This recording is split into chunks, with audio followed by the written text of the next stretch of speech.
देखिएगा, सुनिएगा। पिछली क्लास में जो हमारा शुरू हुआ था वो शुरू हुआ कॉन्सेप्ट ऑफ लाइन।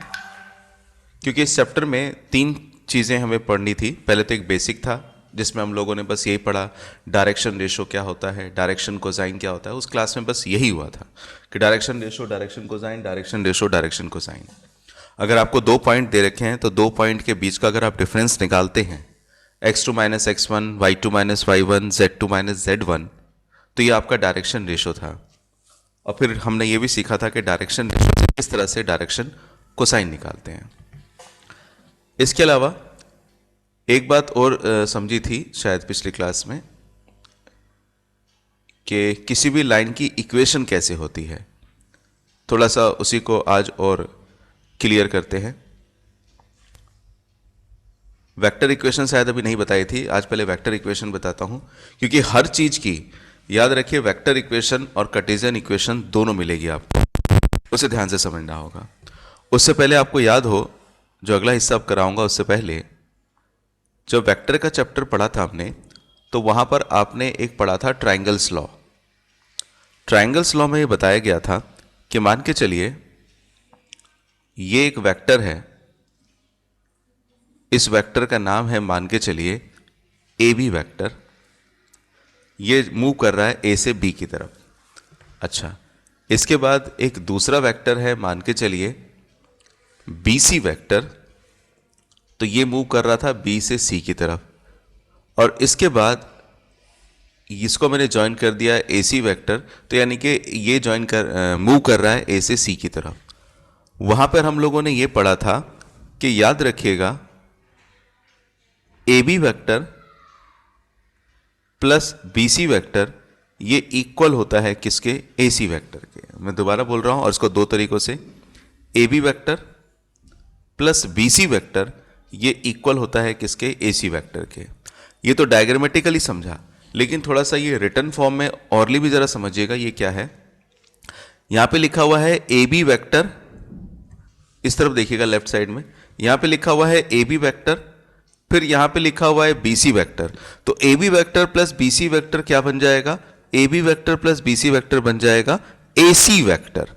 यानी कि अगर आप गौर करें ए बी वेक्टर में, तो मैं ये कहूंगा ए बी वेक्टर में ये ए क्या कहलाएगा? आपका टेल, और बी कहलाएगा आपका हेड। टेल और हेड याद है मैडम जी? जैसे कोई वेक्टर होता था, वेक्टर में क्या होता था, ये इनिशियल पॉइंट होता था, इनिशियल पॉइंट को ही हम लोग टेल बोलते थे, और जो टर्मिनल पॉइंट होता था उस टर्मिनल पॉइंट को हम लोग हेड बोलते थे, याद है? हाँ। तो एक बात समझिएगा, जब मैं ए बी वेक्टर लिख रहा हूं तो ए बी वेक्टर में ए क्या है? टेल है, और बी क्या है? हेड है।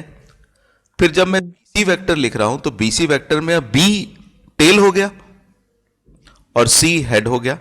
तो जो तीसरा वेक्टर बनेगा वो टेल से हेड की तरफ बनता है, टेल से हेड की तरफ, यानी कि ए से सी की तरफ। बस एक लास्ट बार, जैसे ये ए बी लिखा हुआ है तो इसमें ए इनिशियल है, बी टर्मिनल है, ए आपका टेल है, बी हेड हो गया। लेकिन जब बी से सी की तरफ गए तो अब बी टेल हो गया, सी हेड हो गया। तो जब इनको ज्वाइन करेंगे तो अब ए टेल रहेगा और सी हेड रहेगा। कुल मिला के A B plus B C ये बन जाएगा क्या भला? A C vector. ये तो डायग्रामेटिकल बताया, और साइड में मैंने लेफ्ट में नंबर क्या कहते हैं, अल्फाबेट की फॉर्म में बताया। लेकिन अल्फाबेट के फॉर्म में जो बताया वहीं पर मैं आपसे पूछता हूं, और मुझको बस एक दो जवाब दे दीजिएगा, और उसके बाद मैं आगे चल रहा हूं। अगर कहीं पे लिखा हो पी क्यू वेक्टर, शायद पहले भी कभी पूछा होगा, P Q vector plus Q R vector, तो ये कौन सा वेक्टर बनेगा बॉस? ये बनेगा पी से R, PR P R vector. अच्छा, X Y vector plus Y Z vector, तो ये बन जाएगा क्या? XZ वेक्टर। X Z vector. ठीक है, हमें इस चैप्टर में याद रखिए क्या है, इक्वेशन ऑफ लाइन बनानी सीखनी है। और याद रखिए अलग अलग तरह से लाइन की इक्वेशन बनाई जाएगी। जैसे 11th में चैप्टर हुआ करता था स्ट्रेट लाइन, तो स्ट्रेट लाइन में याद रखिए स्लोप इंटरसेप्ट फॉर्म हुआ करती थी, इसके अलावा पैरामेट्रिक फॉर्म हुआ करती थी, इसके अलावा परपेंडिकुलर फॉर्म हुआ करती थी, पॉइंट इंटरसेप्ट फॉर्म हुआ करती थी, बहुत सारी फॉर्म हुआ करती थी 11th में किसी लाइन की इक्वेशन बनाने की। ठीक उसी तरह से यहां पे भी हम लोग लाइन की इक्वेशन बनाएंगे और लाइन की इक्वेशन अलग अलग तरीकों से बनाएंगे, लेकिन जितने भी तरीके हम यूज करेंगे हर फॉर्म में याद रखिए लाइन की आपको वेक्टर इक्वेशन भी बनानी होगी और साथ ही साथ में याद रखिएगा कार्टेशियन इक्वेशन भी बनानी होगी, वेक्टर इक्वेशन भी और कार्टेशियन इक्वेशन भी। वो कैसे बनेंगे समझते हैं। पहले हम लोग वेक्टर इक्वेशन भी सीखेंगे और साथ ही साथ में कार्टेशियन इक्वेशन भी सीखेंगे। तो समझते हैं जरा। एक बात और, इक्वेशन ऑफ लाइन के कुछ क्वेश्चंस कराए थे कल। अब निकालते हैं हम लोग सबसे पहले vector equation of a line. हम लोग निकालते हैं एक लाइन की vector equation when passing point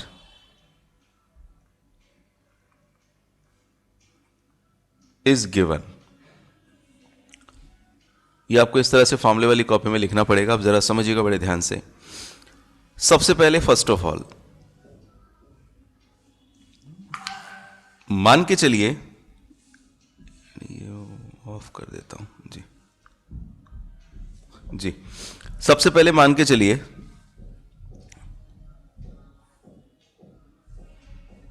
ध्यान से देखिएगा,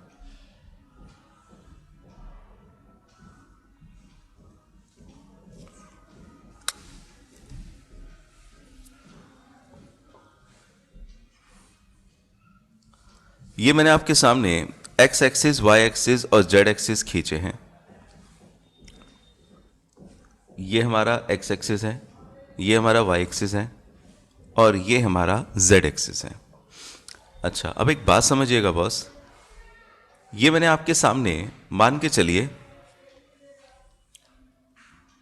एक लाइन डाली है, एक लाइन डाली है, लाइन। और इस लाइन पे ध्यान से समझिएगा, ये लाइन डाली है और इस लाइन पे मान के चलिए यहां पे पर्टिकुलर कोई पॉइंट है। वो पॉइंट आपको गिवन है क्वेश्चन में x1, y1, z1।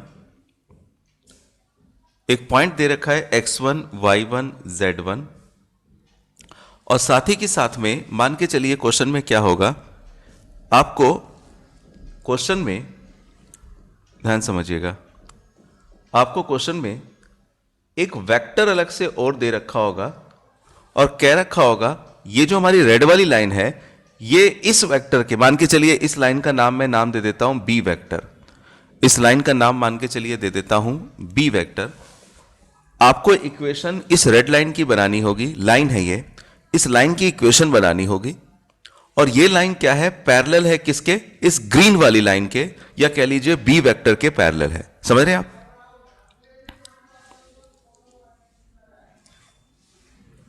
आवाज आ रही है मैडम जी?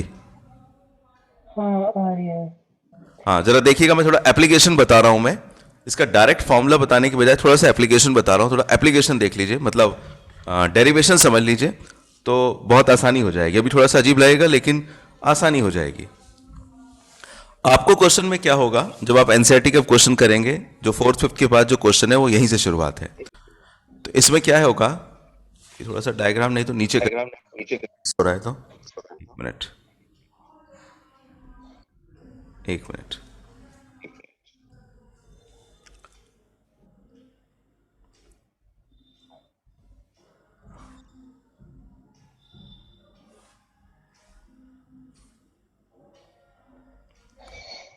ये हमारे, मैंने ये 3 एक्सिस खींचे, इन 3 एक्सिस में ये x है, ये y है, ये z है और ये तो हम लोग जानते हैं यहाँ पे ओरिजिन होता है। ओरिजिन का मतलब 0 0 0, तीनों पॉइंट 0 ही होते हैं, x के भी, y के भी और z के भी। अच्छा, मैं ये कह रहा हूं कि मान के चलिए आपको एक लाइन की इक्वेशन बनानी है और ये जो लाइन की इक्वेशन बनानी है, इस लाइन का आपको एक पासिंग पॉइंट दिया है, पासिंग पॉइंट दिया है x1, y1 और z1, x1, y1, z1 और साथ ही साथ में ये जो लाइन है रेड वाली, ये पैरेलल है, ये लाइन खुद खुद खुद खुद पैरेलल है किसके, एक दूसरी लाइन के या दूसरे वेक्टर के पैरेलल है। थोड़ी देर के लिए मान के चलिए उसका नाम है बी वेक्टर। बी वेक्टर कैसे, यहां पे पॉइंट और यहां पे इसके 2 पॉइंट रहे होंगे, तो जब हम वेक्टर निकालते हैं तो पोजीशन वेक्टर ऑफ ये में से पोजीशन वेक्टर ऑफ ये माइनस किया होगा तो इसकी इक्वेशन बन गई होगी। वो इक्वेशन बनाने के लिए आपको नहीं आएगी, वो इक्वेशन ऑलरेडी क्वेश्चन में आपको दे रखी होगी एक थर्ड वेक्टर की। तो मतलब इस वेक्टर की या इस लाइन की आपको मान के चलिए वेक्टर इक्वेशन दे रखी है, उसका नाम क्या है, बी वेक्टर। समझ रहे मेरी बात को? Yes sir. थोड़ा सा समझिएगा जी। और ये लाइन इस वाली लाइन के क्या होगी, पैरेलल होगी। हमें इक्वेशन फाइंड करनी होगी, याद रखिए, रेड लाइन की। तो रेड लाइन की इक्वेशन हमें कैसे बनानी होगी जरा सुनिएगा। आपको याद है जब 11th क्लास में जब आपको मान के चलिए आपको किसी लाइन की इक्वेशन बनानी होती थी तो याद है फॉर्मूला होता था y minus Y one M X minus x one. Yes sir. इसमें y और x तो आप अपनी तरफ से ही लिखते थे इक्वेशन के लिए, क्योंकि इक्वेशन तो y और x में होती है। तो y माइनस यहाँ पे पासिंग पॉइंट लिख देते थे 3, x माइनस एक्स का x1 का पासिंग पॉइंट लिख देते थे 2, और जो स्लोप निकलता था उसे यहां लिख देते थे और सिंप्लीफाई करके लाइन की इक्वेशन आ जाती थी। ठीक कह रहा हूं मैं? हाँ। तो याद रखिए जहां पे वो पहले स्लोप होता था, स्लोप का मतलब लाइन किस डायरेक्शन में जा रही है, उस स्लोप के बदले यहां पर याद रखिए इस चैप्टर में स्लोप के बदले यूज होता है डायरेक्शन रेशो। जो उस चैप्टर में हम लोग स्लोप यूज करते थे, इस चैप्टर में हम लोग क्या यूज करते हैं, डायरेक्शन रेशो यूज करते हैं। डायरेक्शन रेशो यूज करते हैं कैसे, मैं समझाता हूं, देखिएगा। फिलहाल सबसे पहले अभी 2 चीजें, आपको एक रेड लाइन की इक्वेशन बनानी है जो लाइन कहां से पास कर रही है, x1 y1 z1 से। अब मुझे इस लाइन की इक्वेशन बनानी है। अच्छा, इस लाइन की इक्वेशन बनानी है तो इस लाइन की इक्वेशन बनाने के लिए मैं एक काम कर रहा हूं बॉस।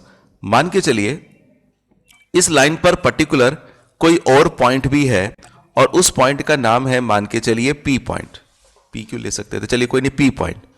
और इस लाइन का p पॉइंट है मान के चलिए x y z। X Y Z का मतलब मुझे लाइन की इक्वेशन बनानी है। तो जैसे ही मैंने थोड़ी देर पहले बताया था कि लाइन की इक्वेशन के लिए आप y minus Y one X minus x one use करते थे ना, x यूज करते थे, y यूज करते थे। तो यहां पर इसमें अगर मेरे को इक्वेशन बनानी होगी तो मैं एक्स वाई के साथ साथ क्या यूज करूंगा, z यूज करूंगा। अब इसकी वेक्टर इक्वेशन बनानी है तो उसका मैं डेरिवेशन सिखा रहा हूं, उसका डेरिवेशन थोड़ा सा समझ लीजिए। समझ जाएंगे तो बहुत बहुत बहुत आसानी हो जाएगी, चीजों को समझिएगा। अब एक बात समझिएगा, ये O पॉइंट है ओरिजिन। O से मान के चलिए मैंने एक O को मान के चलिए पॉइंट P से मिलाया और O से मान के चलिए मैंने A को मिलाया और मान के चलिए ये लाइन जो है थोड़ी देर के लिए ये इस डायरेक्शन में जा रही है, A से P की तरफ जा रही है, A से P की तरफ जा रही है। अब मैं कुछ चीजें पूछूंगा, जरा जवाब दीजिएगा अगर आप दे पाए तो। जो ये वाली साइड है, ये वाली साइड पूरी की पूरी, इस वाली साइड को मान के चलिए मैं नाम दे देता हूं ए वेक्टर।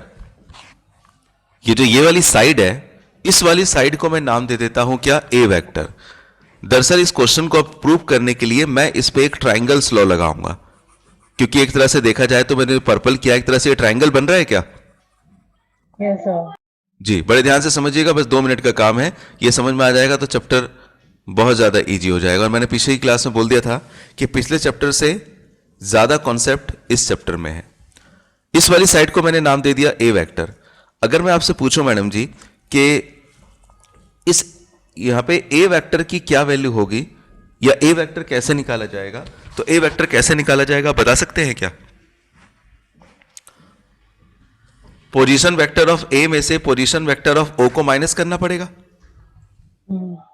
तो ए वेक्टर क्या आ जाएगा, एक तरह से x1 minus 0, y1 minus 0, z1 minus 0। Yes sir. x1 minus 0 i, y1 minus 0 j, z1 minus 0 k, पक्का? हाँ।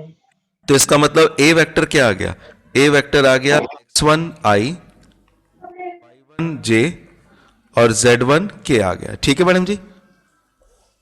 Yes sir. ठीक है ठीक है ठीक है। अच्छा, इसी तरह से मुझे बताइए, ये तो मैंने ए वेक्टर की बात करी, अब डायरेक्टली जरा बताइएगा, जो ये वाली साइड है ना, ये वाली साइड, ये वाली साइड,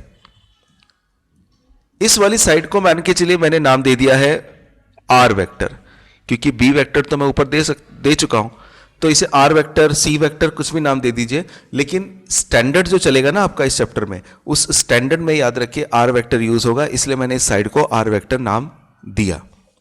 अगर मैं यहां से आपको आर वेक्टर की इक्वेशन पूछूं कि ये वाली साइड जो है इसकी आर वेक्टर की इक्वेशन क्या होगी, तो आप क्या बोलेंगे madam ji? X I cap, Y I J cap और Z J cap। X I Y J Z के, यही होगा ना बॉस? Yes sir. श्योर, ठीक है ठीक है ठीक है, बहुत बढ़िया। अच्छा, अब मैं जो बोल रहा हूं जरा सुनिएगा, इसकी जरूरत अभी थोड़ी देर में पड़ेगी। In triangle O A P, मैं ओ ए पी में याद रखिए ट्राइंगल स्लो लगाना चाहता हूं, तो ट्राइंगल स्लो अगर मैं इस पर्पल वाले ट्राइंगल में लगाऊं तो क्या प्लस में कौन सी साइड करूंगा वो किसके इक्वल होगा, आप कह सकते हैं क्या? कौन सी साइड को सम करूंगा? मैं कहता हूं थोड़ा सा। सर ए वेक्टर और एपी। हाँ, देखिएगा देखिएगा जरा, ट्राइंगल लॉ के हिसाब से O A vector plus AP vector P vector के इक्वल होगा, हाँ क्योंकि ये इस डायरेक्शन में जा रहा है, ये इस डायरेक्शन में जा रहा है और ये इस डायरेक्शन में जा रहा है। इसमें क्या हुआ, ये टेल हो गया, ये हेड हो गया, फिर यहां पे ये टेल होकर के ये हेड हो गया, और यहां पे ये पूरा टेल टू हेड हो गया। तो यहां पर अगर मैं ट्राइंगल स्लो लगाऊं और ट्राइंगल स्लो के हिसाब से आपसे मैं पूछूं, तो मुझे जो आप जवाब देंगे, देखते हैं क्या जवाब देंगे। यहां पर आप जवाब देंगे मेरे ख्याल कि क्या भला, कि ओ ए वेक्टर प्लस, ध्यान दीजिएगा boss, O A vector plus AP vector, O A vector plus AP vector ये किसके इक्वल होगा? ओपी वेक्टर के इक्वल होगा क्या बाय ट्राइंगल्स लॉ? कंफर्म है? Yes sir. अब जरा देखिएगा डायग्राम में, ओपी वेक्टर को मैंने क्या नाम दे रखा है? R vector. थोड़ा सा छोटा कर दो, 1 मिनट, ये दिखे पूरी स्क्रीन पर। डायग्राम में देखिएगा, ओपी वेक्टर को मैंने क्या नाम दे रखा है? आर वेक्टर, और जो ओए वेक्टर है, ओए वेक्टर, ओए, ओपी वेक्टर हमारा है आर वेक्टर, और ओए वेक्टर हमारा क्या है? ओए वेक्टर बॉस, बोलिएगा। ए वेक्टर, हाँ नहीं पता चला तो रिस्पॉन्स कीजिएगा बॉस। नहीं पता। ठीक। ओए, ये आपका ये ए है, तो ओ ए वेक्टर जो होगा वो ए वेक्टर मैंने नाम दे रखा है। अच्छा, एपी वेक्टर क्या होगा? AP vector X minus x one. X minus x one, Y minus Y one, Z minus Z one, यही होगा। हाँ अच्छा ठीक है ठीक है। मुझे एक बात बताइएगा, अगर मैं इस वाले पॉइंट में से ये वाला पॉइंट माइनस कर दूंगा तो इस लाइन का डायरेक्शन रेशो भी निकल जाएगा एक तरह से। पिछली क्लास में आपने सीखा था कि डायरेक्शन रेशो कैसे निकाल, X minus x one, Y minus Y one, Z minus Z one है। हाँ, मैं ये कह रहा हूं कि अगर मान के चलो मुझे 2 पॉइंट दे रखे हैं, एक इधर पॉइंट दे रखा है और एक इधर पॉइंट दे रखा है, तो बाद वाले पॉइंट में से पहले वाला पॉइंट अगर माइनस कर दूंगा तो मेरे को डायरेक्शन रेशो मिल जाएगी, श्योर है? हाँ अच्छा, दूसरी बात, बातों को कड़ी वाइज कड़ी, स्टेप बाय स्टेप जोड़ते जाइएगा। अब दूसरी बात मैं ये कह रहा हूं कि दोबारा से पूछूंगा, इसका जवाब आप ही दीजिएगा। अगर मैं आपसे एपी वेक्टर पूछूं, एपी वेक्टर पूछूं, तो एपी वेक्टर जो होगा, उसके लिए पी के पोजीशन वेक्टर में से आप ए का पोजीशन वेक्टर माइनस करेंगे, हाँ या ना? Yes sir. अच्छा, P में से अगर आप A के पोजीशन वेक्टर माइनस करेंगे तो क्या मिल जाएगा? दो चीजें, इस साइड का वेक्टर मिल जाएगा हाँ और और डायरेक्शन। और इसी लाइन के डायरेक्शन रेशो भी तो मिल जाएंगे। हम्म और ये जो लाइन है क्वेश्चन में पहले ही बता दिया गया है, मान के चलिए कि ये लाइन इस वाली लाइन के क्या है, पैरेलल है बी वेक्टर के। हाँ मैं इस क्या कहते हैं, दरअसल क्वेश्चन में क्या होगा, ये दे नहीं रखा होगा हमें, ये वाला एक पॉइंट दे रखा होगा, अगर तो उसका कैसे यूज करेंगे मैं वो बताना चाह रहा हूं। तो एपी वेक्टर जब आप निकालेंगे तो एपी वेक्टर सीधी सी बात क्या है, एपी वेक्टर जो है, मैं यहां पे लिख रहा हूं जरा देखिएगा, जो आपका एपी वेक्टर होगा वो पैरेलल होगा बी वेक्टर के। हाँ और याद रखिए पैरेलल होगा तो एपी वेक्टर को मैं lambda times of B vector लिख सकता हूं। हाँ कैसे लिख दिया ये, क्योंकि अभी थोड़ी देर पहले बताया कि अगर मान के चलिए दो लाइनें अगर पैरेलल हैं तो एक वेक्टर दूसरे वेक्टर का लैम्डा टाइम्स होगा, लैम्डा का मतलब यहां पे कांस्टेंट से है। हम्म, पता चली बात? ऐसा। जी जी जी। तो इसका मतलब यह हुआ बॉस कि अगर यहां पर ओए वेक्टर लिखा हुआ है, ध्यान से सुनिएगा दोबारा प्लीज, बस ये ओवर होने जा रहा है। ओपी वेक्टर का मतलब था आर वेक्टर, ओए वेक्टर जो था मेरा ए वेक्टर था, और जो एपी वेक्टर है, एपी वेक्टर जो होगा मेरा एक तरह से लैम्डा टाइम्स होगा बी वेक्टर के, क्योंकि एपी वेक्टर पैरेलल है किसके, बी वेक्टर के। क्यों मैडम जी, ठीक है? हाँ तो एक बात बताइए, इस एपी वेक्टर के बदले, एपी वेक्टर के बदले मैं lambda times of B vector बोल सकता हूं? ऐसा। जी, ठीक है, ठीक ठीक। अच्छा, अब जरा सुनिएगा, यानी कि आर वेक्टर इक्वल टू में ए वेक्टर प्लस में लैम्डा बी वेक्टर आ गया। ये जो हमारी तैयार होती है बॉस, इसको हम लोग बोलते हैं, याद रखिए, vector equation of line, vector equation of line. और यहां पे याद रखिए ए वेक्टर क्या होता है, ए वेक्टर का मतलब, ए वेक्टर किसको रिप्रेजेंट करता है, ए वेक्टर रिप्रेजेंट करता है, हमारे क्वेश्चन में, मैं इसका जवाब लिखने से पहले आपसे पूछ रहा हूं, देखिए अभी मैंने ए वेक्टर लिखा, ए वेक्टर किसके इक्वल आया जरा बताइएगा, ए वेक्टर आ किसके इक्वल गया है? ए वेक्टर आपने निकाला था x1 minus y1 minus z1 minus, तो ए वेक्टर किसके इक्वल है, x1i plus y1j plus z1k के इक्वल है बॉस। हाँ सर। कैसे आया था याद है? Yes sir. जी x1 - 0। हाँ जी जी जी। इस क्लास की वीडियो में रिकॉर्ड कर रहा हूं, एक बार मैं भेज दूंगा, आप इसे दोबारा जरूर देख लीजिएगा निहारिका जी, ठीक है? जरूर। ठीक है। तो ए वेक्टर हमारा किसके इक्वल होगा, ए वेक्टर इक्वल है किसके, ए वेक्टर आपका इक्वल है x1i y1j और z1k के इक्वल है। इसको मैं ये भी बोल सकता हूं क्या, position vector of passing point. अब मैंने जो लिखा है जरा आप मुझे समझाएं, क्या ये मैंने सही लिखा है? पहले तो मैंने वहां से देख के लिख लिया जो आपने बताया कि x1i plus y1j plus z1k, ये x1 y1 z1 क्या है, मैंने क्या नाम दे रखा है, ये पासिंग पॉइंट है मेरे लाइन का, x1 y1 z1 क्या है, मेरी लाइन का पासिंग पॉइंट है, ठीक कह रहा हूं? हाँ अच्छा, तो मैंने यहां पे क्या लिख दिया, x1 y1 z1, x1 y1 z1 के बदले ijk लग गया, तो ijk लगने का मतलब क्या हुआ, ये पोजीशन वेक्टर बन गया किसका, ये बन गया पोजीशन वेक्टर पासिंग पॉइंट का। और ये जो बी वेक्टर है, ये बी वेक्टर क्या है, ये बी वेक्टर है एक तरह से क्या, डायरेक्शन रेशो। बी वेक्टर का मतलब क्या हुआ, ये डायरेक्शन रेशो ऑफ, या मैं इसे ऐसे बोल सकता हूं, ये बी वेक्टर क्या है, ये बी वेक्टर है, याद रखिएगा, वेक्टर इक्वेशन ऑफ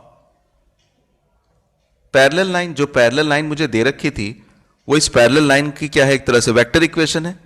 ये जो पैरेलल लाइन मुझे दे रखी थी ना ऊपर, तो इसकी जो वेक्टर इक्वेशन होगी उसी को हम लोगों ने बी वेक्टर नाम दे रखा है। बोलिएगा। डाउट, हाँ जहां पे डाउट बन रहा है बोलिए, मैं बताता हूं दोबारा। हाँ, इसमें आप आर वेक्टर की वैल्यू निकाल रहे हो ना? आर वेक्टर की वैल्यू नहीं निकालनी है, ये मत अभी सोचिए। पूरी की पूरी मैडम जी, हाँ आर वेक्टर की वैल्यू निकालनी है, सोच सकते हैं, लेकिन ये वेक्टर इक्वेशन हम लोग बना रहे हैं कुल मिलाकर के। आगे चल के हमें हर क्वेश्चन में इसी का यूज करना होगा, और अलग अलग सरकमस्टांसेस, अलग अलग कंडीशन दे रखी होंगी, इसी का बार बार यूज करते हुए क्वेश्चन को सॉल्व करना होगा। हेलो। ठीक है। 2 मिनट बस, क्या कहते हैं मैडम जी, ये अनिहारिका जी जरा एक बार ये देख लीजिएगा एक बार दोबारा से। मैं इसको थोड़ा छोटा कर दूं, एक बार जरा प्लीज देख लीजिए शुरू से, जरा ऊपर से 2 मिनट लगेंगे, क्योंकि इसके आधार पे मैं कार्टेशियन इक्वेशन बनाना सिखाऊंगा। अगर नहीं तो आपको मैं कंट्रोल दे देता हूं, आप ऊपर नीचे कर सकते हैं, या ऐसे पता चल रहा है तो देख लीजिएगा एक बार, बस नजर मार लीजिए यहां से यहां तक पूरा ये जो बताया गया है, ये वाला पूरा।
किसी हिस्से में 1% भी डाउट हो तो बोल दीजिएगा, मैं दोबारा बता देता हूं।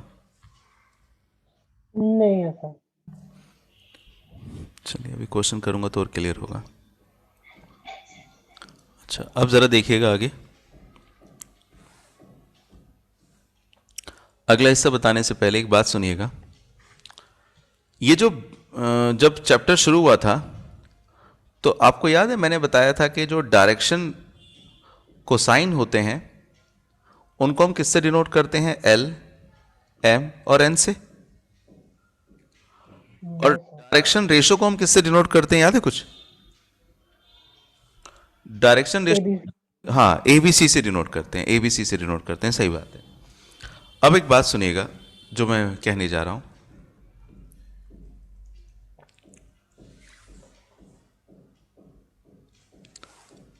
अब तक जो मैंने बताया वो वेक्टर इक्वेशन थी, अब इसमें एक चीज और मैं पूछ रहा हूं।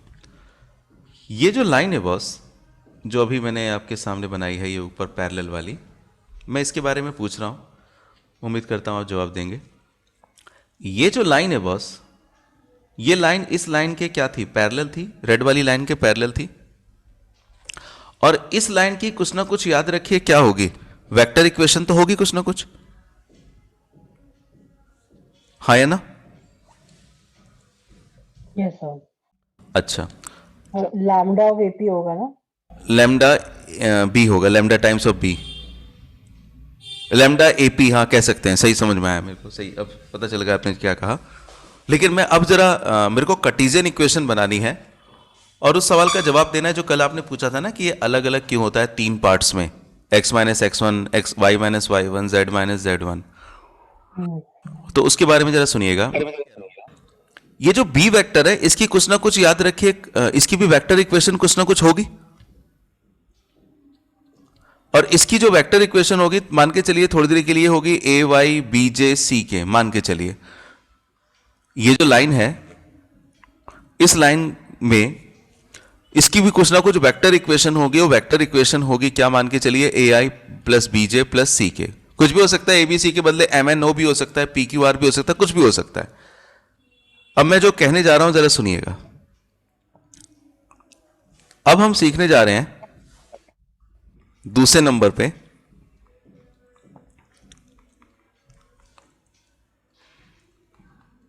Cartesian equation of a line.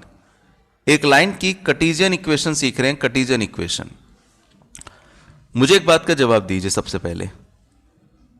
हम लोग जानते हैं कि जो वेक्टर इक्वेशन अभी थोड़ी देर पहले हम लोगों ने सीखी, इसे ब्लैक से करता हूं, जो वेक्टर इक्वेशन अभी आपने सीखी,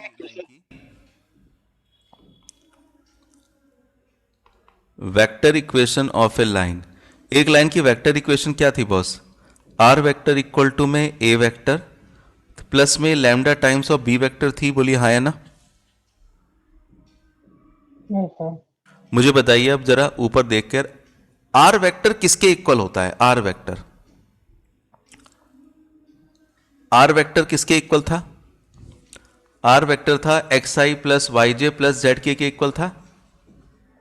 हाँ। ये आपने निकाला कैसे था? ये था ना ओपी वेक्टर, तो ओपी वेक्टर निकालने के लिए इसमें से इसको माइनस किया था, तो ये एक्स वाई जेड बन गया था। और पूरे चैप्टर में याद रखिएगा, जब भी पूछा जाए आर वेक्टर क्या होगा, तो आप हमेशा यही बोलेंगे, R vector means X I plus Y J plus Z K. अच्छा, इसके बाद ठीक है। Yes sir.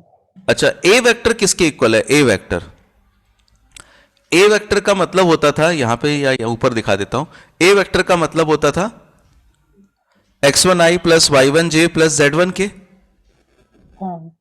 पासिंग पॉइंट से निकला था। ए वेक्टर आपका होता था x1i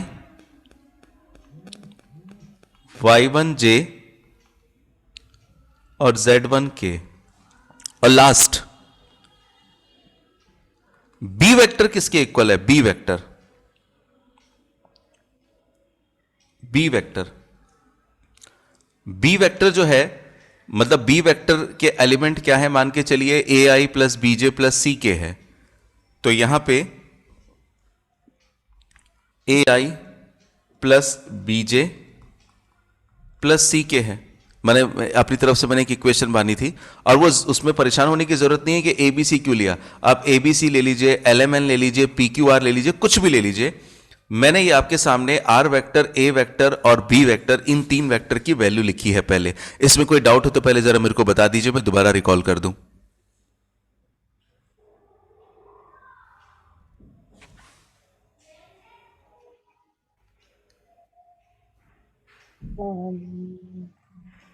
हाँ बोलिए, दोबारा बोलिए, मैं एक्सप्लेन कर दूं। किस में डाउट है बोलिए। सर कार्टेशियन इक्वेशन ये सारी हैं? एक मिनट, क्या बोला आपने? जो कार्टेशियन इक्वेशन आपने लिखी है अभी बनाई नहीं है ना? नहीं नहीं, कार्टेशियन इक्वेशन अभी मैंने बताई नहीं है, कल बताई थी, उसी का बस डेरिवेशन थोड़ा बता रहा हूं। अभी कार्टेशियन इक्वेशन बनाना सिखा रहा हूं, अभी लिखी नहीं है मैंने, तो बस ये बताया है ये। अच्छा मैं समझ गया, आप सोच रहे हैं ये सारी की सारी कार्टेशियन इक्वेशन है। नहीं, ये कार्टेशियन इक्वेशन सारी की सारी नहीं है, ये तो अभी सारी की सारी वेक्टर इक्वेशन ही है। ये आर वेक्टर की वेक्टर इक्वेशन है, ये ए वेक्टर की वेक्टर इक्वेशन है, और ये बी वेक्टर की वेक्टर इक्वेशन है। इसे कार्टेशियन फॉर्म में कन्वर्ट करना है। कार्टेशियन फॉर्म में कन्वर्ट करने का मतलब है कि मुझे आई जे के को खत्म कर देना है, आंसर एक्स वाई जेड के फॉर्म में लाना है केवल। वो अभी बनेगी बनेगी। अभी मैंने बस इतना पूछा है कि आर वेक्टर, ए वेक्टर और बी वेक्टर है, इसमें किसी तरह से कोई डाउट या परेशानी है तो बोलिए एक बार। नहीं। ठीक है, अब जरा देखिएगा, कार्टेशियन इक्वेशन अब बनेगी मैडम जी लाइन की। हम लोग इसकी इक्वेशन बना रहे हैं, मैंने यहां पे लिखा है कार्टेशियन इक्वेशन ऑफ लाइन। अच्छा, अब जाके देखिएगा मैं जो बताने जा रहा हूं, थोड़ा बड़ी कर लूं स्क्रीन, अब ध्यान दे दीजिएगा। एक बार में भी थोड़ा सा मन में डाउट हो रहा है, जो मैं समझ गया क्या डाउट है, अभी क्लियर हो जाएगा।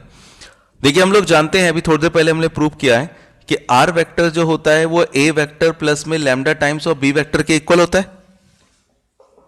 Yes sir. आर वेक्टर की वैल्यू क्या है इस क्वेश्चन में? आर वेक्टर की वैल्यू है X I Y J Z K. ये आर वेक्टर हो गया।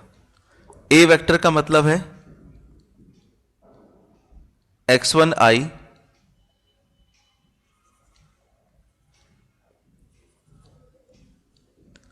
ए वेक्टर का मतलब है x1i y1j z1k। ये बस आपका ए वेक्टर है, प्लस में lambda times of B vector आपने बनाया है A I plus B J plus C K. X I plus Y J plus Z K, इसको ऐसे ही रहने दीजिए। यह है x1i y1 सॉरी z1k। अगर मैं लैम्डा से मल्टीप्लाई कर दूं बॉस तो ये हो जाएगा लैम्डा ए आई लैम्डा बी जे और लैम्डा सी के। अच्छा, इसके बाद बस एक काम और, आई वाले कॉमन ले लीजिए। ये क्या है, x1 प्लस में लैम्डा ए आई, पता चल गया होगा, x1 और लैम्डा ए आई वाले में से कॉमन ले लिया मैंने। दूसरे ब्रैकेट में जे वाले कॉमन ले लेते हैं। जे वाला यहां पे क्या है, y1 है, और जे वाला यहां पे क्या है, लैम्डा बी है। तो y1 प्लस में लैम्डा बी, इसके साथ जे रहेगा, पीछे भी किया आपने ये काम। और के वाला ले लेता हूं z1 और लैम्डा सी। कहीं पे भी डाउट हो तो बोल दीजिएगा टोक कर। z1 प्लस में लैम्डा सी, मैंने क्या करा, जो फैले हुए थे अलग अलग उन सबको एक्यूमुलेट कर दिया, इकट्ठा कर दिया आई जे के कोफिशिएंट्स के साथ। और यहां पे क्या है, X I Y J Z के। ठीक है मैडम जी, यहां तक कोई डाउट है तो बोलें। नहीं है। जी, अब जरा देखिएगा, यहां पे लिखता हूं कंपेयरिंग बोथ साइड या equating both side. Equating both side का मतलब आई के कॉफिशिएंट को आई के इक्वल, जे के कॉफिशिएंट को जे के इक्वल, के कॉफिशिएंट को के इक्वल। जरा देखिएगा बस, यहां पर लेफ्ट हैंड साइड में आई का कॉफिशिएंट क्या है, एक्स, और राइट हैंड साइड में आई का कॉफिशिएंट है x1 प्लस लैम्डा ए। दूसरी तरफ यहां पे जे का कॉफिशिएंट क्या है, y, जे का कॉफिशिएंट है y, और इस तरफ जे का कॉफिशिएंट क्या है बॉस, क्या दिखाई दे रहा है आपको, y1 प्लस लैम्डा बी। हाँ y1 प्लस लैम्डा बी। और ये जो होगा z वाला, z इक्वल होगा z1 प्लस लैम्डा सी। अब यहां पे एक बात समझिएगा, तीनों में एक काम करना है, लैम्डा की वैल्यू निकाल लेनी है। मतलब कैसे, x प्लस का x1 इधर ले आएंगे तो माइनस का x1, ये बच गया लैम्डा ए।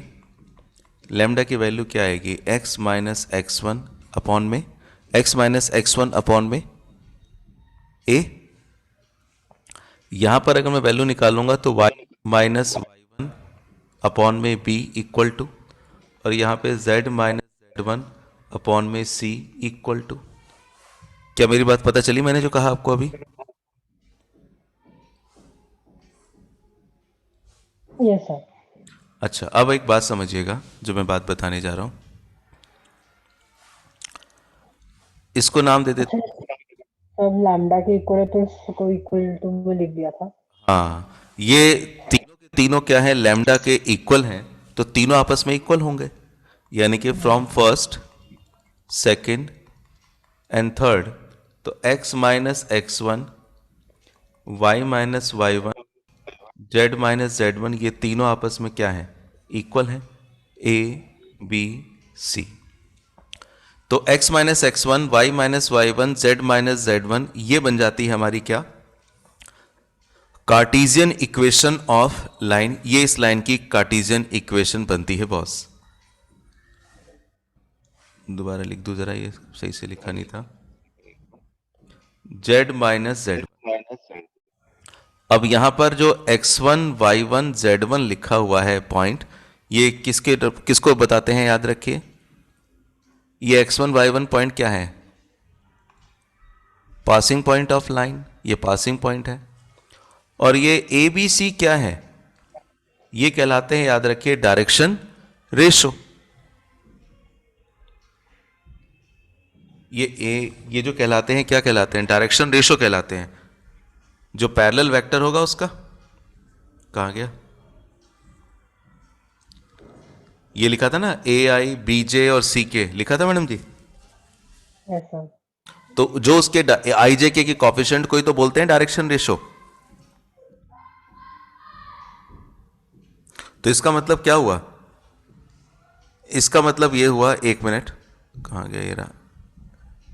जो डायरेक्शन रेशो इस वाली लाइन के होंगे वही डायरेक्शन रेशो इस वाली लाइन के भी होंगे। डायरेक्शन तो दोनों की सेम है, बस मैग्नीट्यूड कम ज्यादा हो सकता है, वो कम डिस्टेंस चले वो ज्यादा डिस्टेंस चले, लेकिन डायरेक्शन तो सेम होंगे।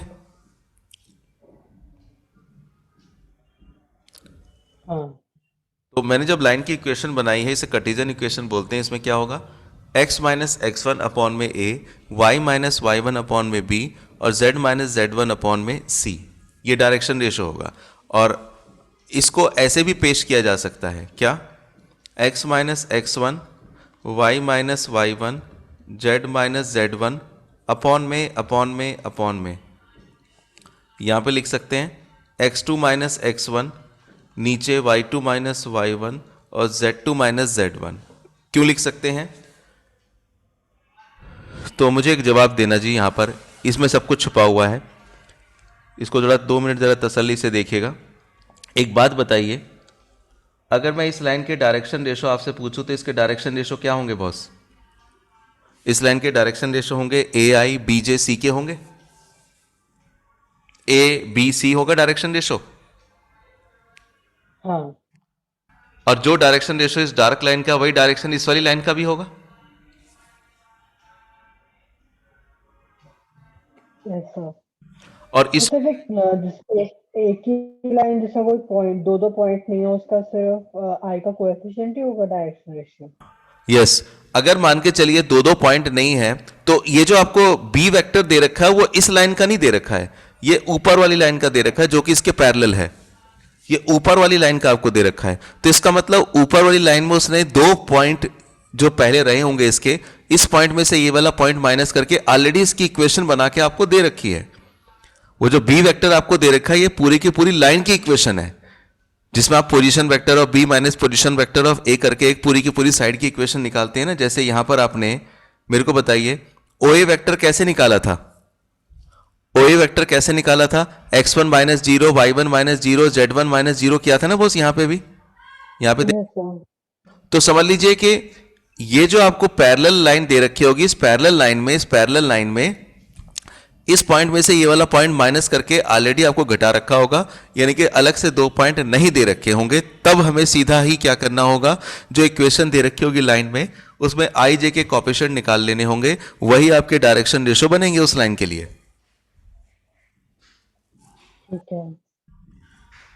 लेकिन लेकिन अगर मान के चलिए दो पॉइंट दे रखे हो, अगर बाई चांस मान के चलिए इस नीचे वाली लाइन पे देखिएगा, मुझे इस लाइन के दो पॉइंट दे रखे हैं, मान के चलिए, एक मिनट कलर चेंज करूं, मान के चलिए मैडम जी दो पॉइंट दे रखे हैं कि ये पॉइंट और एक ये पॉइंट इसी लाइन पे अगर दे रखे होते, सुनिएगा ध्यान से, अगर इसी पॉइंट पर मुझे ये दो लाइन दे रखे इसी लाइन पे दो पॉइंट अगर मुझे दे रखे होते, तो मुझे फिर इस वाली लाइन की जरूरत नहीं पड़ती।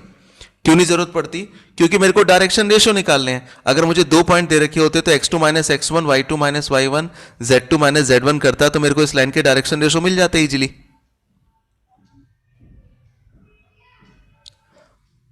हमारे पास ऐसे क्वेश्चन भी आएंगे जिसमें ये दो पॉइंट दे रखे होंगे, और ऐसे क्वेश्चन भी आएंगे जिसमें एक अलग लाइन दे रखी होगी। तो ये मैंने बताया, जब अलग लाइन दे रखी हो,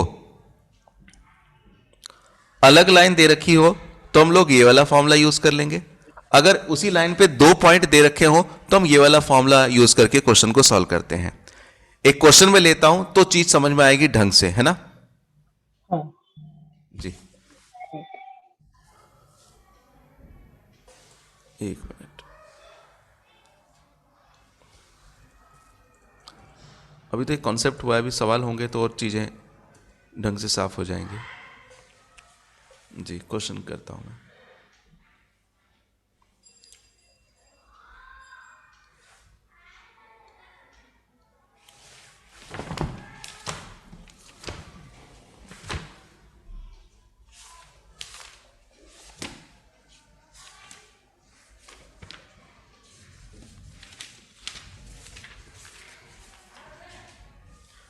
तो एनसीईआरटी कर लेते हैं। एनसीईआरटी है ना आपके पास? पहले एनसीईआरटी खोलिएगा।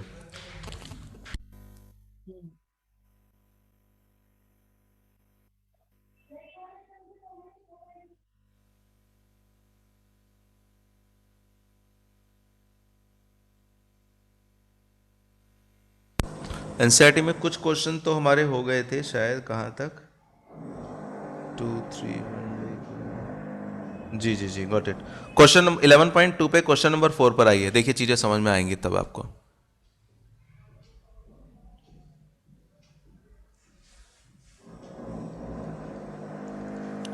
11.2 क्वेश्चन नंबर 4 पर पहले पढ़ते हैं और पढ़ने के साथ साथ क्वेश्चन क्या कह रहा है जरा देखते हैं। क्वेश्चन कह रहा है कि find the equation of a line which passes through the point 1 2 3 and parallel to the vector 3i + 2j - 2k। मतलब क्या हुआ, बस आपको ने एक लाइन की इक्वेशन पूछ रहा है, वो ये इस लाइन की मान के चलिए इक्वेशन पूछ रहा है। Find the equation of line which passes through the point 1 2 3। अच्छा, लाइन जो है कहां से पास कर रही है, 1 2 3, ये इसका पासिंग पॉइंट है। अच्छा, साथ ही साथ में क्या बोल दिया उसने, साथ ही साथ में उसने ये भी बोल दिया है कि and is parallel to the vector, और ये लाइन क्या है, पैरेलल है। किस वेक्टर के, उस वेक्टर के पैरेलल है जिसका नाम क्या है, 3i + 2j - 2k।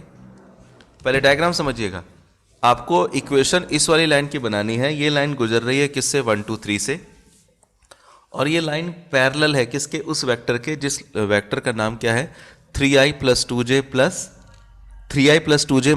2k। तो इसकी इक्वेशन बनानी है, तो मैं क्या करता हूं, दोनों इक्वेशन बनाने का सिखाता हूं आपको। इसमें एक क्वेश्चन भी आता है एग्जाम में कन्वर्ट करने वाला। तो सबसे पहले जरा हम लोग वेक्टर इक्वेशन बनाने की कोशिश करते हैं कि वेक्टर इक्वेशन कैसे बनेगी, समझिएगा प्लीज। देखिए बॉस, क्या है वेक्टर इक्वेशन निकालने का फॉर्मूला, क्या होता है, वेक्टर इक्वेशन निकालने का फॉर्मूला होता है आर वेक्टर इक्वल टू में ए वेक्टर प्लस में lambda times of B vector. A vector का क्या मतलब होता है, ए वेक्टर का मतलब था position vector of passing point. तो इसमें मेरे को जिस लाइन की इक्वेशन बनानी है उसका पासिंग पॉइंट दे रखा है 1 2 3। अगर मैं इसका पोजीशन वेक्टर बनाऊंगा तो इसका पोजीशन वेक्टर क्या होगा, i + 2j + 3k। बोलिए हाँ या ना, i + 2j + 3k। रिस्पॉन्स कीजिएगा मैडम जी। Yes sir. और बी वेक्टर किसको बताएगा, ये बी वेक्टर का मतलब क्या होता है, बी वेक्टर का मतलब होता है, याद रखिए, एक तरह से vector equation of parallel vector. जो आपका पैरेलल वेक्टर है उसकी वेक्टर इक्वेशन क्या है, तो उसकी वेक्टर इक्वेशन तो आपको दे रखी है 3i 2j - 2k, है कि नहीं।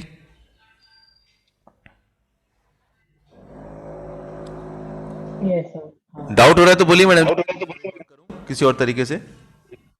नहीं, ठीक है। अच्छा, अब मेरे को वेक्टर इक्वेशन बनानी है, तो नाउ हमारा आर वेक्टर किसके इक्वल था, ए वेक्टर प्लस में lambda times of B vector. R vector को आर वेक्टर रहने दीजिए। ए वेक्टर का मतलब i 2j 3k प्लस में lambda times of B vector 3i 2j - 2k। इतना जो आप बना के छोड़ देंगे, बस यही आपकी कहलाती है वेक्टर इक्वेशन। ये आपकी कहलाएगी वेक्टर इक्वेशन, बस इतना ही करना होगा। लेकिन मान के चलिए क्वेश्चन एग्जाम में कभी कभी ऐसा भी आता है कि इसको कन्वर्ट कीजिए, इसको कन्वर्ट कीजिए, यानी कि कन्वर्जन इनटू कार्टेशियन फॉर्म। आपको बोला जाता है कि इसे कार्टेशियन फॉर्म में कन्वर्ट कीजिए। तो कार्टेशियन फॉर्म में अगर कन्वर्ट करेंगे तो क्या होगा, पहले तो इसकी इक्वेशन लिख लेंगे। आर वेक्टर क्या है, आर वेक्टर जो अभी किया था 2j, बस एक बार देख लीजिएगा, 3k प्लस में लैम्डा 3i माइनस का 2k। आर वेक्टर का मतलब होता है, अभी पीछे पढ़ा था आपने, जब इसे कार्टेशियन फॉर्म में कन्वर्ट करने के लिए बोल रहा है वो, तो कार्टेशियन फॉर्म में कन्वर्ट करने का मतलब एक्स वाई जेड का जिक्र आएगा। आर वेक्टर होता है X I Y J Z K. ये हो गया, चलिए मैं लिख देता हूं, I plus 2j plus 3k, 3 lambda I 2 lambda J minus का 2 लैम्डा के। तो यहाँ पे X I Y J Z K, I common लूंगा तो क्या बचेगा, 1 plus 3 lambda I, J common ले लूंगा तो 2 प्लस 2 लैम्डा जे। मेरे ख्याल पता चल रहा होगा आपको ये मैंने किस में से किसको कॉमन लिया है। और के कॉमन लूंगा तो 3 माइनस 2 लैम्डा के। अब इनको इक्वेट करूंगा अगर, तो इक्वेटिंग करने पर क्या बात बनेगी, इक्वेटिंग करने पर आएगा जी, इक्वेटिंग करने पर आएगा x इक्वल टू होगा 1 प्लस 3 लैम्डा के, y इक्वल होगा 2 प्लस 2 लैम्डा के, और z इक्वल होगा z minus 2 minus lambda K. तो ये x माइनस 1 अपॉन में 3 लैम्डा, y माइनस 2 अपॉन में y माइनस 2 अपॉन में 2 लैम्डा, और z माइनस 3 अपॉन में माइनस 2 लैम्डा। तो सो इक्वेशन क्या बनेगी, सीधा लिख दिया जाएगा x माइनस 1 अपॉन में 3, y माइनस 2 अपॉन में 2, और z माइनस 3 अपॉन में माइनस 3। बोलिएगा मैडम जी।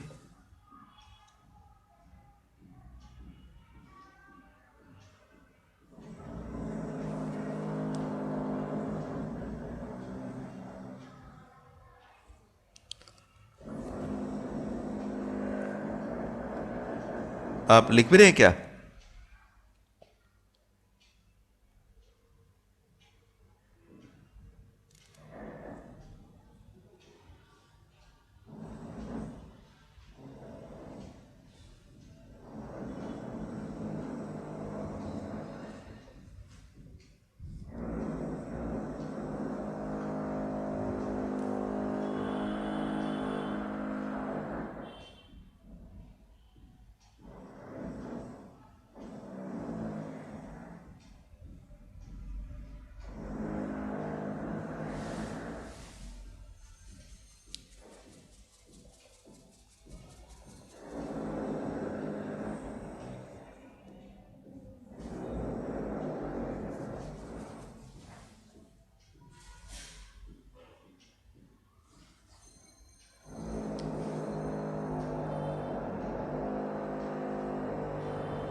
फोर के बाद question number 5, find the equation of a line in vector and Cartesian form that passes through the point with position vector 2i minus J plus 4k।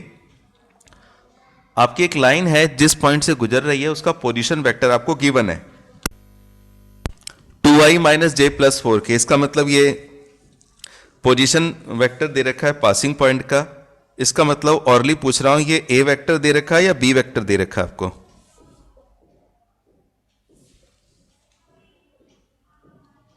ये ए vector दे रखा है। तो क्या रखा है, आपका माइक ऑफ है, ठीक है कोई नहीं।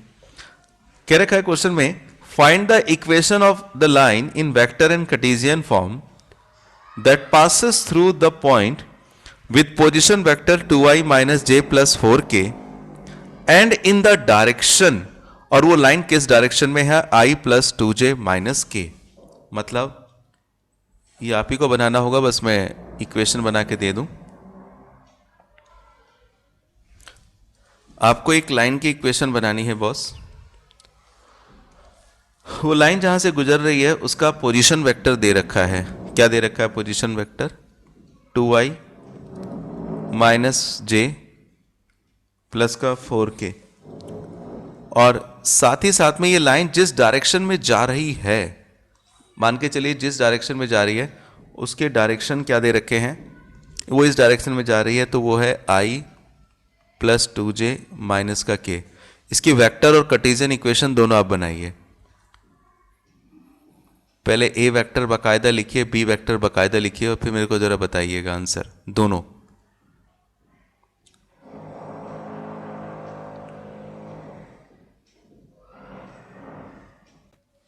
तो आप हैवी फाइल जितनी भी होती है इजीली चली जाती है।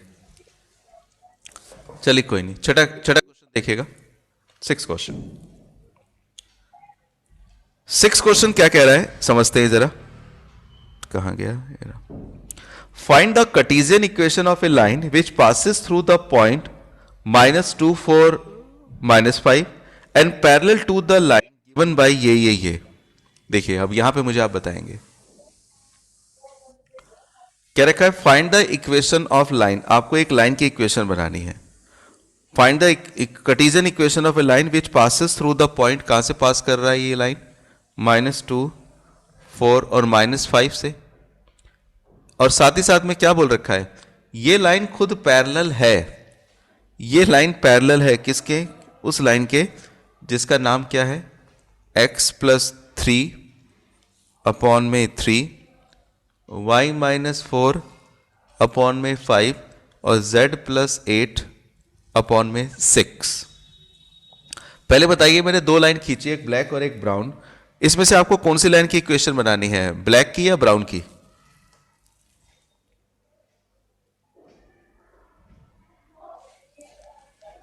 ब्लैक की। हाँ, क्योंकि ब्राउन की तो ऑलरेडी बनी हुई है। अच्छा मैं एक बात पूछता हूं मैडम जी, ये जो इक्वेशन आपको दे रखी है ये वाली, ये पहले से कार्टेशियन इक्वेशन दे रखी है इस लाइन की। हाँ। क्या आप इस लाइन को देख करके बता सकते हैं कि ब्राउन लाइन के डायरेक्शन रेशो क्या होंगे? -3 4 -8। दोबारा सुनिए मैंने क्या पूछा। अगर मैं डायरेक्शन रेशियो 3 5 6 है। 3 5 6, ठीक है बिल्कुल। और इसके अगर मैं कोई पासिंग पॉइंट पूछूं इस लाइन के, तो पासिंग पॉइंट आपने पहले बता दिए, जो कि क्या बताया आपने? -3 4 -8। बिल्कुल सही, बिल्कुल सही। लेकिन हमें इक्वेशन तो इस लाइन की बनानी है, तो वो भी कार्टेशियन इक्वेशन बनानी है। तो सीधी सी बात है, अगर ये दोनों लाइनें उसने कही है पैरेलल है, तो सीधी सी बात है जो डायरेक्शन रेशो इस लाइन का होगा वही डायरेक्शन रेशो इस लाइन का भी होगा। दोनों सेम डायरेक्शन में जा रही होंगी, क्या बोलते हैं आप? तो इसकी डायरेक्शन रेशो अगर 3 5 6 है तो बाय डिफॉल्ट इसकी डायरेक्शन रेशो भी 3 5 6 ही होगी। तो हमें क्या बनाना है, सबसे पहले जो मेरे को एक लाइन बनानी है उसका पासिंग पॉइंट क्या है? -2 4 -5। पासिंग पॉइंट तो यही हो गया। इसे हम लोग x1 y1 और z1 बोलते हैं। और साथ ही साथ में डायरेक्शन रेशो ऑफ लाइन, इस लाइन के डायरेक्शन रेशो यही होंगे 3 5 और 6। तो इक्वेशन बनाएंगे तो लाइन की इक्वेशन होती क्या है? फॉर्मूला जरूर लिखिए बार बार। x minus x1 y minus y1 z minus z1 upon में ABC डायरेक्शन रेशो के लिए। तो x minus x one plus का 2 हो जाएगा, y minus Y one minus का 4, z minus Z one plus का 5 होगा। ये x1 y1 z1 रखा मैंने, और नीचे a b c। ठीक है मैडम जी? Yes sir. जी। अच्छा, क्वेश्चन नंबर 6 के बाद क्वेश्चन नंबर कहाँ जाएंगे अब? 7 पर। जी, 7th की बात करते हैं जरा। 7th क्वेश्चन आपको करना है, जरा देखिए क्या कह रहा है ये।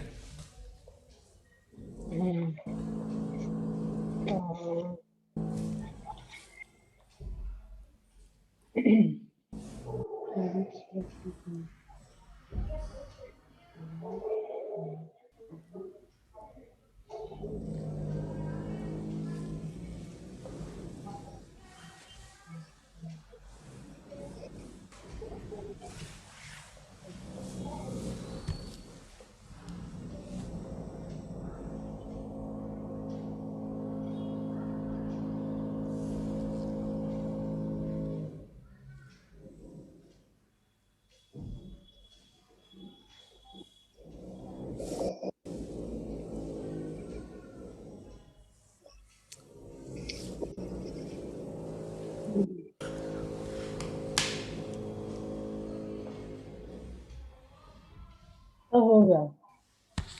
हो गया मैडम जी? Yes sir.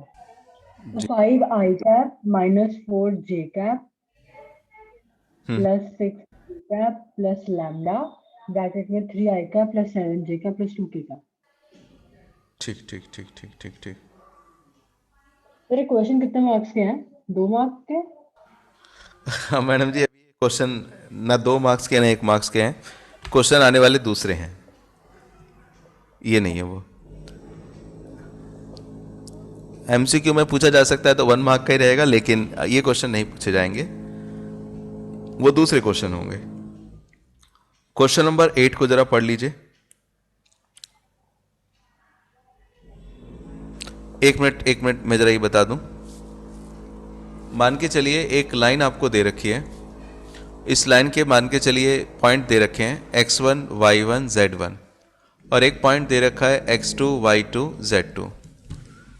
अगर मेरे को इस लाइन की इक्वेशन बनानी है कार्टेशियन इक्वेशन, तो क्या होता है? x minus x one, Y minus Y one, Z minus Z one, तो हो गया, ठीक है।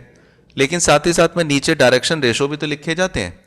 पिछले क्वेश्चन में अब तक क्या था, कोई और दूसरी लाइन दे रखी थी, वहां से हम डायरेक्शन रेशो उठा लेते थे क्योंकि उसके डायरेक्शन रेशो दे रखे होंगे। लेकिन मान के चलिए अगर किसी क्वेश्चन में आपको दूसरी लाइन नहीं दे रखी, ना उसके डायरेक्शन रेशो दे रखे हैं, तो इस कंडीशन में आप इस लाइन की इक्वेशन के डायरेक्शन रेशो कैसे निकालेंगे बॉस, अगर 2 पॉइंट दे रखे हैं तो? Sir x2 minus x1 y2 minus y1 z2 minus. जी, x2 माइनस एक्स वन, अगला क्वेश्चन बस पढ़ लीजिए, y2 minus Y one, z2 minus z1। ठीक है, बहुत बढ़िया।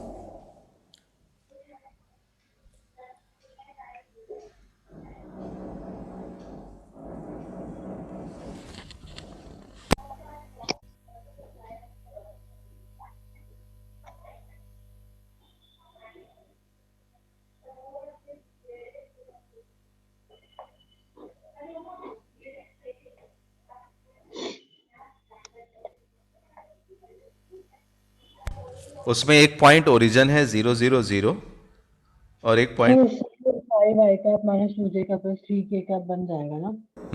लेकिन इसमें दोनों क्या इक्वेशन बनेगी आपकी, जरा बताएंगे? 5 i cap minus 2 j cap plus 3 k cap. और कार्टेशियन, हाँ, और कार्टेशियन डायरेक्ट बनाए तो? डिवीजन तो x माइनस 5 अपॉन 5। इसमें देखिए क्या है कि दो दो आपको पासिंग पॉइंट दे रखे हैं ना। एक तो दे रखा है ओरिजिन 0 0 0, हाँ, और एक क्या दे रखा है पॉइंट 5 माइनस 2 3। तो इसका मतलब क्या है कि आप इसको, उसने क्या बोला है क्वेश्चन में, देखिएगा 1 मिनट। एक लाइन है जो गुजर रही है ओरिजिन से, यानी कि पहले उसने ओरिजिन का जिक्र किया है, और फिर वो लाइन कहां पे जा रही होगी, याद रखिएगा 5 माइनस 2 और 3 से। तो इसका मतलब इनिशियल पॉइंट आपका ये होगा, टर्मिनल पॉइंट ये होगा, ये ओरिजिन से उस तरफ जा रही होगी। तो आप x1 y1 हमेशा इनिशियल वाले को लें, मतलब x1 y1 z1, ये आपका x1 y1 बनेगा और ये आपका x2 y2 z2 बनेगा, 5 माइनस 2 3, है ना। सर ओरिजिन इनिशियल कैसे है? ओरिजिन कैसे, इनिशियल हाँ। कैसे, अच्छा अच्छा। देखिए मैडम जी क्या है कि अगर ये लाइन, यहां पे देखिए लाइन को पढ़िएगा, क्या रखा है, क्वेश्चन नंबर कौन सा था, 8, find the vector equation and Cartesian equation of a line that passes through the origin and 5 minus 2 3। यानी कि एक लाइन है जो गुजर रही है किससे, ओरिजिन से, एंड 5 माइनस 2 3। क्वेश्चन वाला जब भी कोई क्वेश्चन वो देगा तो हमेशा जो पॉइंट पहले होगा उसी पॉइंट को आप x1 y1 मानेंगे, ये मानते हुए कि लाइन यहां से आगे की तरफ जा रही है, ना कि वहां से इस तरफ आ रही है।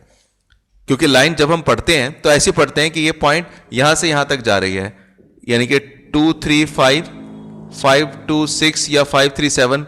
जब कोई क्वेश्चन कहता है या बताते भी है मॉडली, तो ये बताते हैं ना कि लाइन यहां से होते हुए जा रही है, यहां से पास करते हुए जा रही है। तो जो पॉइंट आपको क्वेश्चन में पहले दे रखा होगा उसी को आपको x1 y1 z1 लेके चलना होगा, और जो दूसरा पॉइंट होगा वो हमेशा बाद का पॉइंट होगा, उसे x2 y2 z2 मानना होगा।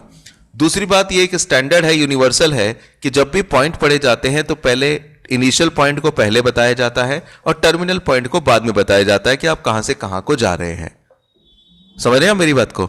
तो क्वेश्चन में उसने जब बोल रखा है कि वो ओरिजिन से होते हुए जा रहा है, ओरिजिन से 5 2 3 की तरफ, तो इसका मतलब ये हुआ कि वही बताना चाह रहा है कि ये आपका इनिशियल पॉइंट होगा और ये आपका टर्मिनल पॉइंट होगा। जी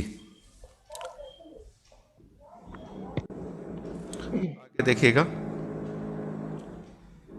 तो सर इसका वेक्टर इक्वेशन तो वेक्टर इक्वेशन जब बनेगा तो ए वेक्टर प्लस में लैम्डा बी वेक्टर होता है। ए वेक्टर हो जाएगा zero vector, 0i 0j 0k होगा ना एक तरह से। क्यों? बताता हूं, ए वेक्टर का क्या मतलब होता है, position vector of passing point. हाँ। पासिंग पॉइंट आपका 0 0 0 ओरिजिन है, तो इसका मतलब 0i 0j 0k हो गया। 0 0 0 से आप जा रहे हैं ना 5 माइनस 2 और 3 की तरफ, हाँ। तो ए वेक्टर आपका पासिंग पॉइंट हो गया, यानी कि पासिंग पॉइंट हो गया 0i 0j 0k, हाँ या ना। हाँ सर। एक तरह से नल वेक्टर। बोलिए बोलिए। Yes sir. और बी वेक्टर क्या होता है, बी वेक्टर होता है डायरेक्शन रेशो। डायरेक्शन रेशो तो आप निकाल ही लेंगे, क्या होगा डायरेक्शन रेशो, 5 माइनस 0, फिर क्या होगा 5 माइनस और 3। तो आर वेक्टर क्या बनेगा, जीरो वेक्टर प्लस में लैम्डा, बी वेक्टर बन जाएगा एक तरह से 5i माइनस 2j प्लस का 3k। तो आर वेक्टर आ जाएगा लैम्डा टाइम्स, जीरो की तो लिखने की जरूरत नहीं है, आर वेक्टर आ जाएगा lambda times of 5i 2j plus 3k, that's all. बोलिएगा।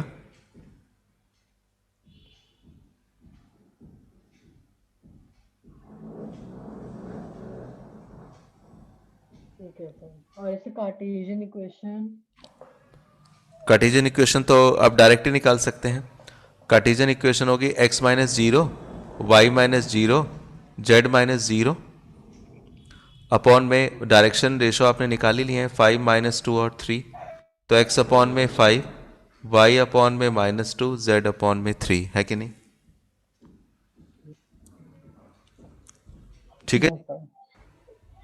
जी जी। Yes sir.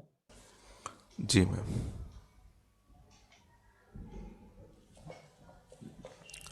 आगे देखिएगा जरा एक,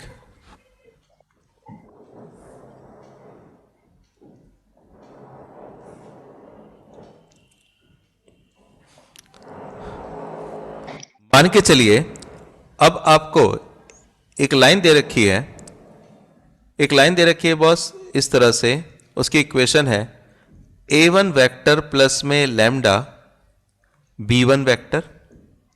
याद रखिएगा जब इक्वेशन दे रखी होती है तो इसमें ये पासिंग पॉइंट होता है आगे वाला, और ये पीछे वाला क्या होता है, डायरेक्शन रेशो होता है। याद रखिएगा हमेशा ए वेक्टर हमेशा पासिंग पॉइंट, बी वेक्टर हमेशा डायरेक्शन रेशो। तो एक लाइन दे रखी है, उसकी इक्वेशन आपको पहले से दे रखी है, क्या भला, a1 वेक्टर प्लस में लैम्डा b1 वेक्टर। दूसरी तरफ एक दूसरी लाइन है, उसकी इक्वेशन दे रखी है आपको a2 वेक्टर प्लस में म्यू b2 वेक्टर। इसे म्यू बोलते हैं, म्यू म्यू, इसे तो लैम्डा बोलते हैं, और ये जो ऐसे बना होता है उल्टा उसे म्यू बोलते हैं, म्यू। तो ये पहले लाइन की इक्वेशन है आर वेक्टर, लिखा आर ही जाएगा, r1 r2 नहीं। आर वेक्टर है, एक है a1 वेक्टर प्लस में लैम्डा b1 वेक्टर, और एक दूसरी लाइन है आर वेक्टर इक्वल टू में a2 वेक्टर प्लस में म्यू b2 वेक्टर। ध्यान ये रखना है कि ये दोनों के दोनों क्या हैं, पासिंग पॉइंट है अलग अलग लाइन के, और इधर वाले क्या हैं, डायरेक्शन रेशो है, डायरेक्शन रेशो है अलग अलग लाइन के। ये पहली लाइन के डायरेक्शन रेशो है, ये दूसरी लाइन के डायरेक्शन रेशो है। आपसे पूछ लिया जाता है कि इन दोनों के बीच का एंगल निकालिए, एंगल। तो एंगल कैसे निकलता है, पहले दो वेक्टर के बीच में एंगल निकालते थे, अब हम दो लाइनों के बीच में यहां पर एंगल निकालेंगे। इस चैप्टर में काम वही करना होगा। तो क्या काम होगा समझ लीजिएगा। जब दो के बीच में एंगल निकालना हो तो एंगल निकालने का फॉर्मूला होता है cos थीटा इक्वल टू में b1 vector dot b2 vector, b1 vector dot b2 vector, यानी कि दोनों वेक्टर का डॉट प्रोडक्ट, और नीचे b1 वेक्टर का मैग्नीट्यूड और b2 वेक्टर का मैग्नीट्यूड। यानी कि किसका यूज हुआ, इस ग्रीन वाले पार्ट का यूज हुआ, यानी कि cos theta equal to b1 vector dot b2 vector, और अपॉन में b1 वेक्टर b2 वेक्टर, इन दोनों का क्या आएगा, मैग्नीट्यूड आएगा। इससे आपको क्या मिलेगा, इन दोनों वेक्टर्स के बीच का एंगल मिलेगा। बोलिए हाँ या ना। Yes sir. अगले क्वेश्चन में आपको यही करना है। क्वेश्चन नंबर जो कौन सा है, 9th, सॉरी 10th 9 तो खैर हो जाएगा, 10th क्वेश्चन। 10th क्वेश्चन में देखिएगा, बस कर नहीं रहा, मैं बता रहा हूं। आर वेक्टर इक्वल टू में 2i minus 5j plus k, lambda equal to 3i minus 2j plus 6k है, and 7i minus 6k mu i plus 2j plus 2k है। इसे मेरे को बताएंगे b1 वेक्टर और b2 वेक्टर क्या क्या होगा। b1 होगा 3i cap plus 2j cap plus 6k cap. 3i minus 2j है ना शायद, कि प्लस है, यस सर। प्लस है मेरे यहाँ माइनस, चलिए ठीक है। और दूसरी तरफ b2, b2 होगा i cap plus 2j cap plus 2k cap. जी जी जी। तो अब इनका डॉट प्रोडक्ट निकाल देंगे और इनका मैग्नीट्यूड कर देंगे, आपको इनके बीच का क्या मिल जाएगा, एंगल मिल जाएगा, है ना। यस सर, ठीक है। निहारिका जी थोड़ा सा ना आज